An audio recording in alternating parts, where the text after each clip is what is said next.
And he knows that joy is the source of a man's strength. Once joy has been eroded, he knows that it is just a matter of time.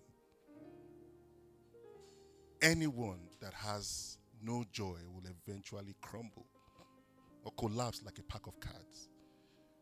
And so guard your joy with everything. Everything. Everything. Guard it, especially in these times and seasons. There'll be several things that you will hear that will shake your foundation, even as a Christian. Especially as we approach the last of the last days. And that is why you and I have to be a very good student of the word, so that when these things start happening, you will not be perturbed. I will not be perturbed. You will know that these things have been prophesied.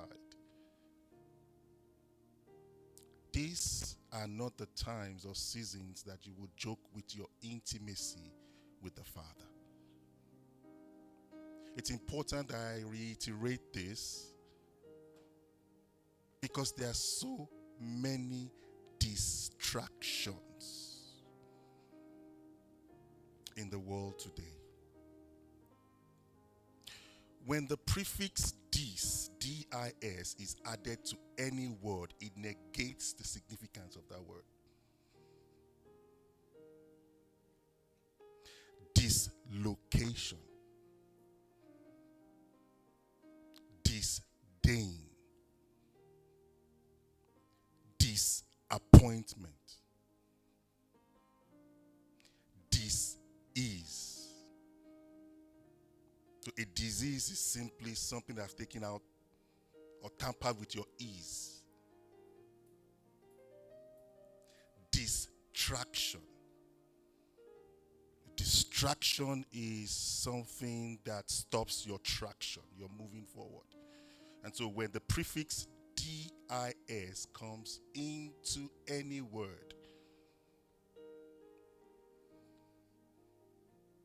it takes you out. It truncates what you are meant to have. For example, you are meant to have ease. And then something comes into your body, it becomes a disease. And then you have to go to the hospital, spend a lot of money. When your joint is dislocated, taken out of its position, you go through what? Excruciating pain. When you are meant to gain traction and move forward and progress in life or in any endeavor, and there's something taking you off track, it's a distraction. And there's so many distractions today. The essence of distraction is to stop your moving forward. And so let's say you're meant to go from here to Edward Street. That is how you're meant to move, and it's meant to take like 5 minutes.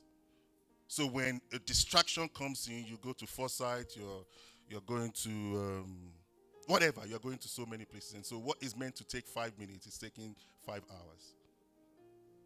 And the devil is a very great expert in this. He knows how to distract. He knows how to make a journey that is meant to be a year become 10. And that is why you have to be very sensitive, especially in the times and the seasons where we live in,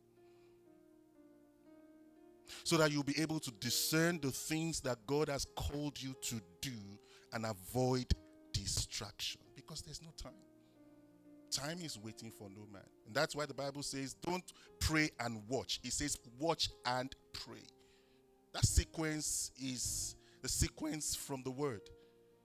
You watch, and then understanding the times and the seasons, just like the sons of Issachar, they are able to discern what God is doing part-time, what is happening in the realm of the spirit, because it is the realm of the spirit that controls the realm of the physical. And so if you're not a spiritual man, you will find so many distractions. Some things look good. The Bible even talks about the devil appearing what? as an angel of light.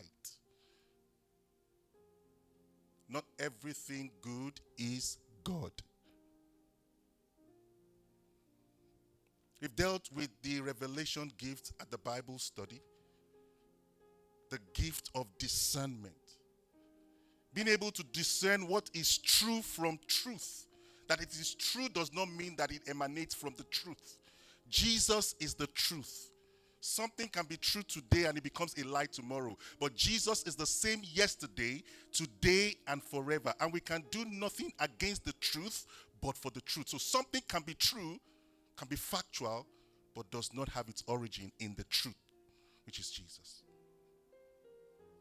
And that is why your sense of discernment must be very, very sharp. 3 gifts I asked God for when I knew that I was going to be a pastor. I said, God, first and foremost, the gift of discernment.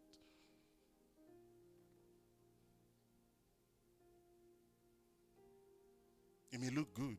A lot of us have been deceived. A lot of people have been deceived, gone off. It looks good on the surface. Everything is fine. I've been a pastor for 23 years. And God has given me the privilege to pastor people. It's a privilege. I take it with so much. I see it as a great honor. But when I counsel with people, they tell me, Pastor, I didn't know when I was going into this. Everything looked okay. On the surface, everything was perfect. And I got into this relationship. I got into this business deal. I got into this thing that I thought was good. And then 6 months down the line, I messed up.